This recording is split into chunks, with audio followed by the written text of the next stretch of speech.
The night was alive with celebration. Francis, his heart full of pride, clinked glasses with his wife, Grace. As their home buzzed with laughter and music, they had every reason to celebrate. Francis had just secured a deal that would not only elevate his business but secure their future. Grace was glowing, the joy on her face reflecting the deep love they shared. But in the shadows, someone else watched with a different kind of hunger. Uncle Juma. As the night wore on, Uncle Juma kept his distance, smiling and nodding when necessary, but his eyes never left Grace.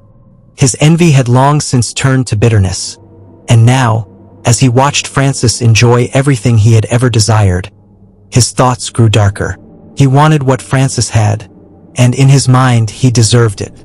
After the guests had left, and the house had grown quiet, Juma's plan began to take shape. He started visiting more often, always with a friendly face but an ulterior motive. He charmed Grace with compliments, telling her things Francis had grown too busy to notice. "You're a rare jewel, Grace. Francis is lucky to have you," he'd say, but his eyes betrayed his intentions. Grace, initially flattered by the attention, began to feel uneasy. Something about Juma's words seemed off, but she couldn't put her finger on it. As Francis grew more absorbed in his work, spending late nights at the office, Grace found herself alone more often. Juma seized these opportunities, planting seeds of doubt with subtle comments. "It's a shame Francis doesn't spend more time with you. A woman like you deserves better." The tension escalated one evening when Francis came home late. Again, Grace confronted him, her voice edged with frustration. "Where have you been? Do you even care about this family anymore?" Francis, caught off guard, tried to explain, but the damage was done.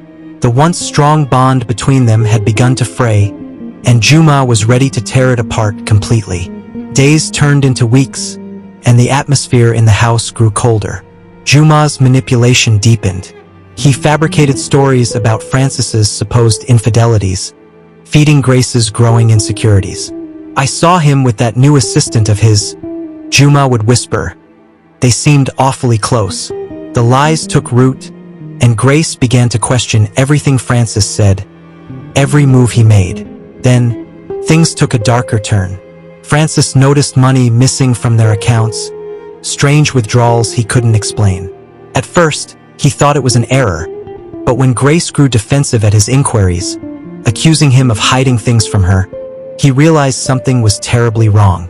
The tension at home was unbearable, and for the first time, Francis felt the ground shifting beneath his feet. Grace, meanwhile, was being drawn deeper into Juma's web. She began spending more time with him, seeking comfort in his lies. Juma, sensing victory, made his move. One evening, after another bitter argument with Francis, Grace packed her bags and left. She moved in with Juma, convinced that Francis had betrayed her, blind to the true betrayal happening before her eyes. Francis was devastated, but he wasn't prepared for what came next. With Grace under his roof, Juma's arrogance grew. He flaunted their relationship, taunting Francis indirectly through mutual friends and even on social media. But soon, what seemed like a twisted victory began to unravel. Grace, living with Juma, started to notice strange occurrences. At first, it was small things. A picture falling off the wall, doors creaking open, lights flickering. But then, she began hearing voices at night. Whispers she couldn't quite make out, but they seemed to call her name. Juma, dismissing her fears, laughed it off, attributing it to stress. But when he, too, began hearing the whispers, his confidence faltered. One evening, the tension reached a breaking point. Grace was alone in the house when she heard a loud crash from the kitchen. She rushed in, only to find all the cabinets open, dishes shattered on the floor. The air was thick, heavy with an oppressive presence. Terrified, she called Juma, but his phone went straight to voicemail. That's when she saw it, a figure in the reflection of the kitchen window, standing just behind her.